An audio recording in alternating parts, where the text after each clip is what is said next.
lost my job, couldn't pay the rent, and I eventually got evicted.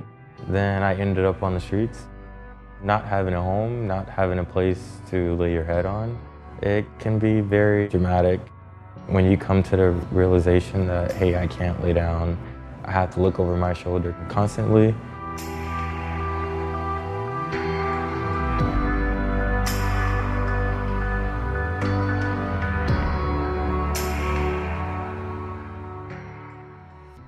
Right now in Larkin, I have a bed, 3 meals a day.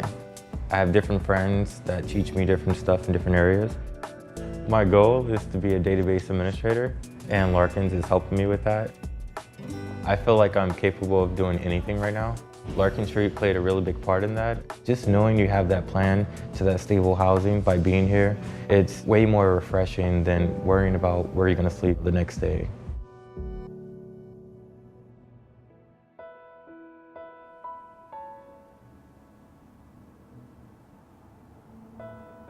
I grew up in a house where my mom was very abusive. Every other day the police would come, the Oakland police, and that was due to the fact that either I called or she called, because she would call and say, I don't want this faggot in my house. I started working in the streets as a prostitute at 16. When I met Larkin Street, it felt like, to me, heaven. It was people that really, really cared about me. I just now have developed how to love home and call it my home. I learned how to manage my money and how to go back to school and try to make a career for myself. They're like a big family, and anytime I meet with them, they make me cry. That's the only family that I've seen like a real family in my whole life.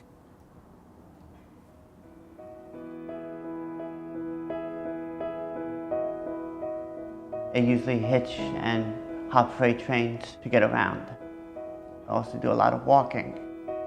Before I came to Larkin Street, I was in Golden Gate Park. I would often worry about, like, am I going to be woken up in this spot? Or is the cop patrol going to come through? You can get to a state of paranoia. I am grateful that services and places like Larkin Street exist.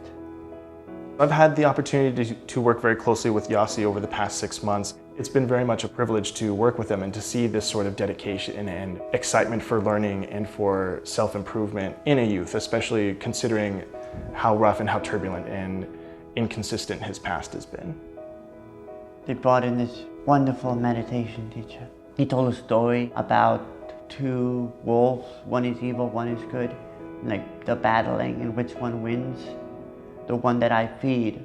That's the problem. I was like letting other people feed that negative wolf. So now I don't allow that wolf to be fed. And I feel better.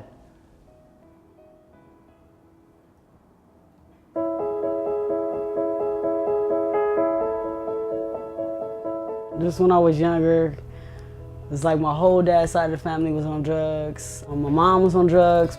So once my dad kicked me out, I didn't know where I was gonna go. I knew I couldn't live back with my mom because we couldn't live together. I was living in the storage, I was in U-Hauls. I was doing everything I could to avoid coming to a shelter. At the same time, I just felt so low. I was just at my lowest point, and I just felt like nobody, like nothing. Then I found out about Larkin Youth Shelter. So I felt more like I fitted in with the youth, and people can relate to me more. After that, I went to the job readiness class. I just remember the program was just so powerful, man. Right now, I'm working with the San Francisco Department of the Environment, trying to get residents and businesses to understand why we need to compost and recycle more. I feel very appreciative of the role that Larkin Street has played in my life. I just realized who I was again. Like, hold on, this is not you, right? Prove to yourself, prove to your family, prove to everyone else who doubted you that you can do it. I messed up too many times in the past. I'm not doing that again. I feel like I'm somebody. I'm comfortable with myself, and no one can stop me. When you look at statistics and you look at kind of what happens to young people who don't have sufficient education support or employment opportunities, the trajectory of their lives looks like or leads to chronic homelessness, chronic incarceration, underemployment, a life of poverty. And so without the kinds of supports that young people get at Larkin Street, their path looks really gloom. When they get supports and interventions at Larkin Street, their path looks really bright.